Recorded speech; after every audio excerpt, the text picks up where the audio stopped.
పూరా లోకల్. అతని తల్లిని, దురదృష్టవంతురాలైనటువంటి తల్లిని, ఈ రోజు గోపీనాథ్ మరణమే ఇటువంటి పరిస్థితులకి దారి తీస్తుందని ఏనాడు నేను అనుకోలేదు. నేను వీధిలోకి వచ్చి మాట్లాడతాను కూడా నేను అనుకోలేదు. నాకు ఇప్పుడు 92 సంవత్సరాల వయసు, 63 సంవత్సరాలు గోపీనాథ్ నేను పెంచుకున్నాను. కానీ నా బతికే వాళ్ళ బయటకు వచ్చేసి అన్నట్టుగా అయిపోయి చాలా బాధపడుతున్నాను. గోపీనాథ్ మరణం ఏమో ఒక మిస్టేక్ అనిపిస్తుంది నాకు.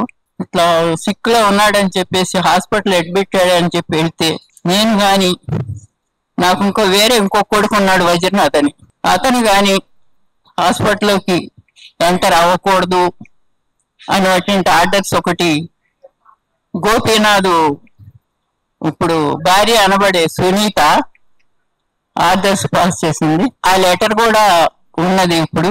అయితే ఇంతకీ ఏంటంటే గోపీనాథ్ గారు ఎప్పుడు చచ్చిపోయింది అన్నది తల్లిగా నాకే తెలియదు. 5వ తారీఖు చనిపోయాడని కొంతమంది అంటున్నారు, 8వ తారీఖు చనిపోయాడని కొంతమంది అంటున్నారు. 5వ తారీఖు ఒకవేళ ఎట్లన్నా ఉంటే కూడా 5, 6 ఆగి కేటీఆర్ గారు వస్తున్నారని కేటీఆర్ గారు వచ్చిన తర్వాత అమెరికా నుంచి అనౌన్స్ చేశారు. ఏమిటో మరి అర్థం కాదు. తల్లిగా నాకు కూడా చెప్పకుండా ఎవరో కేటీఆర్ గారి కోసం, అంటే రాజకీయాలు ఉంటే ఉండొచ్చు, కానీ తల్లిగా నన్ను ఎందుకు ఎంటర్ అవనివ్వలేదు, ఎందుకు చూడనివ్వలేదు, చూడొద్దని ఎందుకు అన్నారు, అదొక ప్రశ్నార్థకంగా మిగిలిపోయింది. అయితే పోరాటం చేసి ఎవరినో బతిమాలి కళ్ళతో చూశాను, అది వేరే సంగతి. తర్వాత అతను గోపీనాథ్ 3 సార్లు ఎమ్మెల్యే అయ్యి అంత పేరు తెచ్చుకున్నాడు. ప్రొద్దున 8 గంటలకి 9 గంటలకు హాస్పిటల్ నుంచి తీసుకెళ్ళి అంత అర్జెంటుగా 5 గంటలకి క్రిమినేషన్ చేయవలసిన అవసరం ఏమిటో అర్థం కాదు. అంత పేరున్నాడు. కనీసం ఒక్క రోజైనా దూరాన, మా వాళ్ళందరూ ఆంధ్రాలో ఉంటారు, దూరం నుంచి వచ్చేందుకు ఒక్క రోజైనా ఎందుకు టైం ఇవ్వలేదో తెలియలేదు. తర్వాత గోపీనాథ్ గారు డయాలసిస్ పేషెంట్ గా ఉన్నప్పుడు అతని దగ్గర ఒక అటెండర్ని కూడా పెట్టకుండా వదిలేసి ఆమె ఎందుకు వెళ్ళిందో తెలియలేదు. నాకు తెలియపోయినా వాళ్ళ తల్లే సోషల్ మీడియాలో చెప్పింది, ఎవరు లేరు ఇంట్లో, ఎక్కడికి వెళ్ళింది, ఒక చిన్న పిల్ల ఉంది, మీరు చూసుకోండి ఒకసారి. సోషల్ మీడియాలో సునీత గారి తల్లి చెప్పిందో లేదో మీరు చూసుకోండి. ఇది ఆమె చెప్పిందంటే యథార్థం అవును, అదే టైంలో మీరు చూసుకోండి. ఇదంతా ఎట్లా జరుగుతుందో ఏం జరుగుతుందో కూడా మాకు తెలియట్లేదు. తర్వాత ఏమో పార్టీ అంటారు, టికెట్ అంటారు, దాంతో మనకి సంబంధం లేదు. అదే నా బాధ నేను పడుతుంటే, ఈ పార్టీ కోసం ఇప్పుడు ఎందుకు తీసుకొచ్చారు మీరు అని అడుగుతున్నారు నన్ను.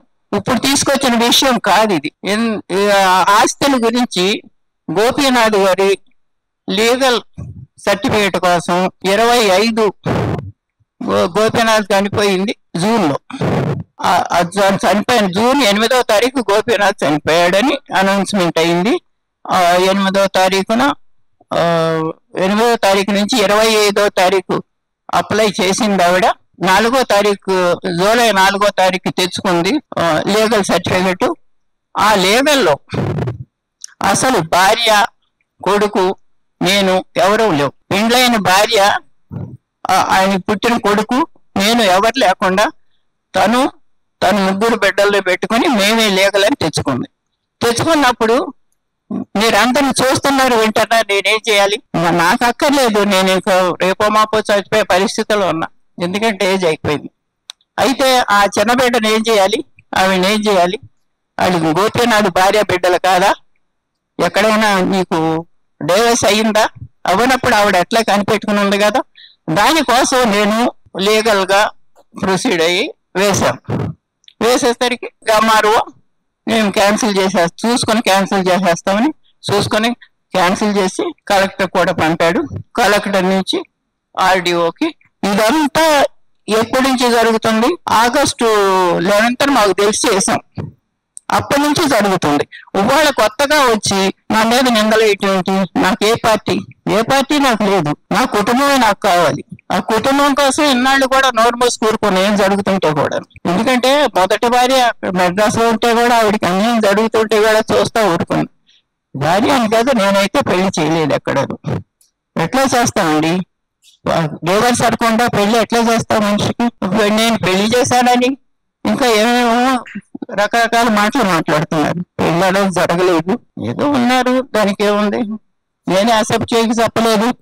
అప్పటికే గోపీనాథ్కి 40 ఏళ్ల పైన ఉన్నాయి. మరి తల్లిగా కొన్ని పరిమితులు ఉంటాయి కానీ అంతకంటే ఏముండవు కదా. ఇట్లా ఉంటే మరి ఆవిడ ఉంటానే ఉంది. ఇక ఈ ఫ్యామిలీ సర్టిఫికెట్ ఇవన్నీ అంత తొందరగా వేయటం కాదు, హాస్పిటల్లో ఇవన్నీ చేయటం కానీ, నన్ను చూడకుండా చివరికి కేటీఆర్ గారు వచ్చినప్పుడు కూడా నాయన నాకు ఇట్లాగా ఏదో కొంచెం అన్యాయం జరిగింది ఒకసారి అంటే ఆయన ఎంత పరిగెడుతూ కూడా ఆయన వెళ్ళ. మీరు కావాలంటే సీసీ ఫోటేజ్ చూసుకోండి హాస్పిటల్లో. నేను ఆయన కారు వెనకాల పరిగెత్తా ఇంత మనిషిని కూడా. ఆయన కారు వేసుకుని ఆయన మీద నేను అంటాం కాదు, నాకు జరిగిన బాధనే చెప్తాను. ఆయన గురించి నాకు కాదు, నా సంసారం గురించి. నా కొడుకు హాస్పిటల్లో ఉన్నప్పుడు ఒక పెద్ద మనిషి వచ్చినప్పుడు అయ్యా నేను చూస్తానన్నప్పుడు చూపించలేదన్న బాధ. అంతేగాని కేటీఆర్కి నాకు ఏమీ లేదు, ఎవరికి ఏమీ లేదు. ఇది రాజకీయం కాదు, అది డబ్బు సమస్య కూడా కాదు. డబ్బునే లేకపోయినా ఎన్నాళ్ళు బతికారు పెద్ద కోడలు. ఇప్పుడు ఏంటంటే ఐడెంటిటీ అనేది ఉండాలి కదా మనిషికి. వాడికి 25 సంవత్సరాలు వచ్చింది మనవాడికి. ఐడెంటిటీ లేకుండా నువ్వు తీసేస్తానంటే ఊరుకుంటావా? దానికోసం పోరాడుతుంటే ఈ తిప్పలని ఈ బాధలని నేను తెల్లారులు ఇస్తే ఏమీ లేదు ఇట్లా చేస్తుంది ముసలం, అట్లా చేస్తుంది ఎందుకు ఏమో. అందుకని ఈ ప్రెస్ పెట్టవలసి వచ్చింది, పెడుతున్నాను. కేటీఆర్ కూడా ఎంతో గోల్ చేసుకుని వచ్చేటంత కొడుకు, తల్లి కొడుకు అంటే అందరి తల్లిది కలాడే అంత కొడుకుని పోగొట్టుకుని నేను ఈ రోజున మీ అందరి ముందు కూడా ఈ రకంగా బాధపడుతున్నానంటే ఏమిటో మీరే తెలుసుకోవాలి. బాధతో ఆవేదనతో వచ్చి ఈ వయసులో ఇక్కడ ఎక్కి చెప్తున్నాను, మీకు తెలియదు. కొంచెం పెద్ద మనసు చేసుకుని కేటీఆర్, ఎందుకంటే నేను చెప్తున్నా ఆయన టికెట్ ఇచ్చేటప్పుడు కానీ ఏడప్పుడు కానీ అమ్మ మీ ఫ్యామిలీ మీరు కలవండి అని చెప్పి కలిపినట్టయితే ఇక్కడ ఉండేది కాదు కదా అని నా ఉద్దేశం.